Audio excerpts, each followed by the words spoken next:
جمعہ کے دو بڑے پیغام کہہ لیجئے، سبق کہہ لیجئے، مضامین کہہ لیجئے۔ ایک پیغام اور ایک سبق اور ایک مضمون یہ ہے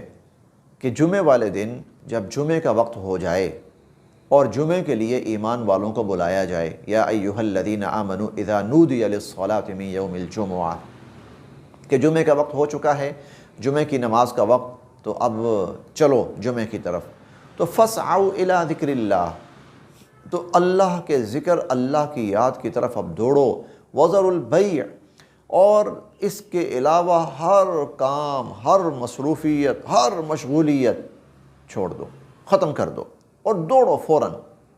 چنانچہ جب جمعے کی اذان ہو جاتی ہے تو پھر مسلمان کے لیے جمعے کی طرف آنے کے علاوہ اور کوئی بھی کام کرنا ناجائز اور حرام ہو جاتا ہے۔ کھانا پینا، پکانا، دھونا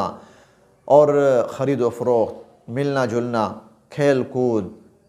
کاروبار، تجارت، ہر چیز پھر مسلمان کے لیے حرام ہو جاتی ہے۔ اب اس نے جمعے کی طرف آنا ہے، اللہ کا پیغام سننا ہے۔ ایک مضمون یہ ہے،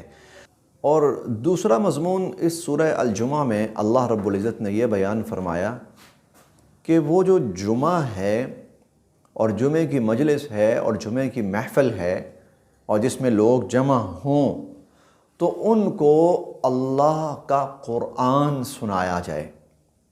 اور اس قرآن کے ذریعے ان کو تعلیم دی جائے اور اللہ رب العزت کے احکامات سے ان کو روشناس اور متعارف کروایا جائے۔ اس کا اندازہ اس بات سے لگائیے کہ اللہ تعالیٰ فرماتے ہیں کہ هو الذی بعث فی الامیین رسولا منہم، اس سورہ الجمعہ میں یہ دوسری آیت ہے۔ اللہ کی ذات وہ ہے کہ جس نے امیین کے اندر، ناخواندہ لوگوں کے اندر، ان پڑھ لوگوں کے اندر نبی مبعوث فرمائے،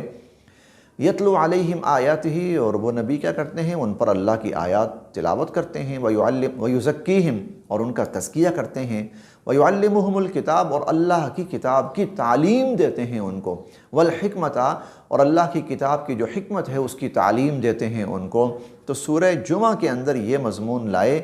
اور لا کر اللہ تعالیٰ سبق اور پیغام اور ہدایت اور حکم یہ دے رہے ہیں کہ یہ جو جمعہ ہے تو اس کے اندر